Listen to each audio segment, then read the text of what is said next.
Hi, everyone. This is Phil Travis, and it's our last week of class here at U.S. History Part 1.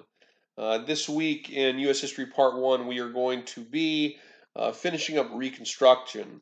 I have a reading this week it's posted for you, it's not long. I'm trying to make this week a little bit lighter. It's our last week. We, of course, have our third test due at the end of the week, and then it'll be the end of the term for us. So let's try to, I'm trying to make it, maybe not make it as intense as some of the other weeks as you prepare for the last test. But we do have some material I'd like you to cover. I have a lecture this week on Reconstruction, the Reconstruction Part 2 lecture. And we have a test, of course, on Sunday, as I mentioned. The reading this week is posted in Canvas, and it's a reading about the historiography of Reconstruction. And what that word means, historiography, it's basically about what historians have written and said about the Civil War and Reconstruction over the years. So I want you to read this and think about how has historians' opinions about the Civil War and Reconstruction changed over the years? And why do you think that change has occurred? What does it say about how we remember this period of history?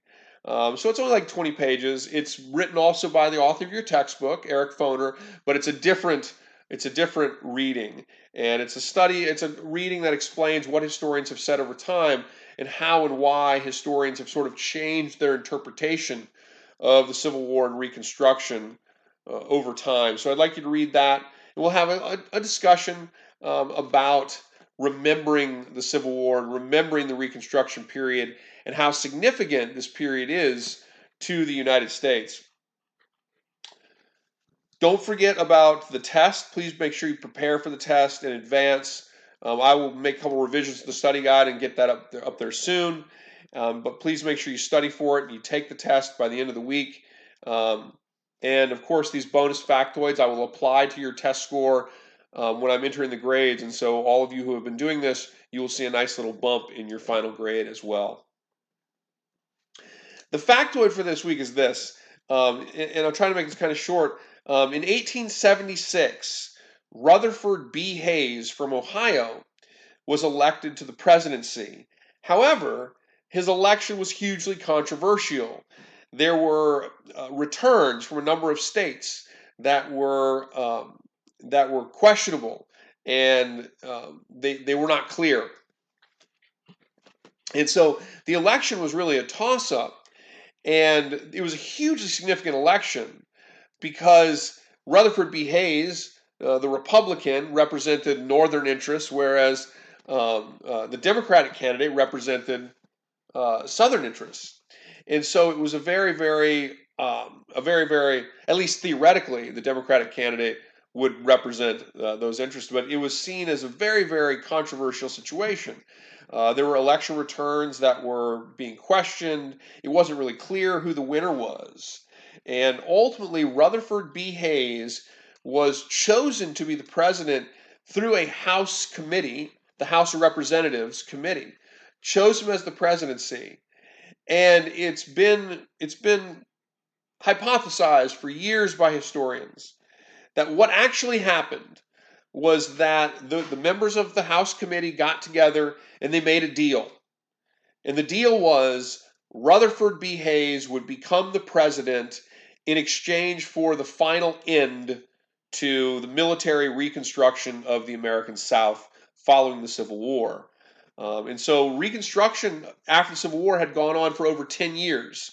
And the Southern status quo very much resisted the principles of Reconstruction, very much wanted Reconstruction to end. And it is believed, hypothesized, that there was a deal made in this House committee that would swing the election to Rutherford B. Hayes if, in exchange for that, Rutherford B. Hayes ended Reconstruction in the South. And Rutherford B. Hayes becomes president, and he ends Reconstruction. And Reconstruction was really a failure. And the reason it was a failure is because the South returned to status quo. it began implementing laws of segregation that unfairly and unequally segregated people along racial lines, from public institutions to theaters to restaurants to ultimately busing systems to schools and so forth. Job opportunities, wage inequality. Many African Americans who had formerly hoped to own their own land were forced to become sharecroppers on land that often was owned by former slave owners' families. They basically were put in a position that was only slightly better than the institution of slavery had been for them. It was an economically repressive system with no real hope of economic profitability. And so Reconstruction, which had the idea of reconstructing the South more along the lines of equality and eliminating many of the auspices of entrenched racial inequality in policies in the South, instead, with what was called the Great Compromise of 1876, with the end of Reconstruction with Rutherford B. Hayes, you truly see the South begin to fully return to status quo, with African Americans being forced to work sharecropping jobs on farms that provided no opportunity for advancement, with the South descending into an unequal system of segregation that systematically discriminated against people because of their race or ethnicity. And of course, that system of inequality and oppression that existed, of course, lasted well over a century, particularly well into the 50s and 60s, when the civil rights movement of the 50s and 60s began to try to successfully tear down that system. But even after that had occurred, racial injustice and uh, uh, institutional racism continue to exist in parts of the United States, all a testament to really the failure of many of the highest ideas about Reconstruction. And so the factoid for this week is Rutherford B. Hayes, selected president in 1876 in a highly controversial election in which a number of returns from states were disputed.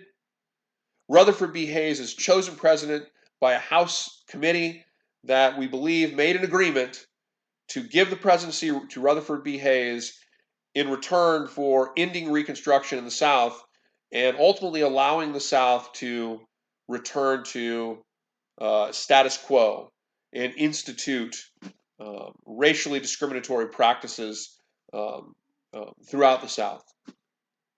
All right, that's the factoid for this week. Um, I've had a great time in this class with you, and I hope everybody else. I hope you've all enjoyed this class. I hope you've learned something in this class. I hope everybody's found an aspect of this class very interesting, and you've learned something. And I really look forward to hopefully having some of you in this class again in the future, because I've really enjoyed having each of you in this class. So let's have a great last week. Let's have an excellent discussion, and let's finish out really strong. And hopefully I'll see some of you in one of my classes again in the future.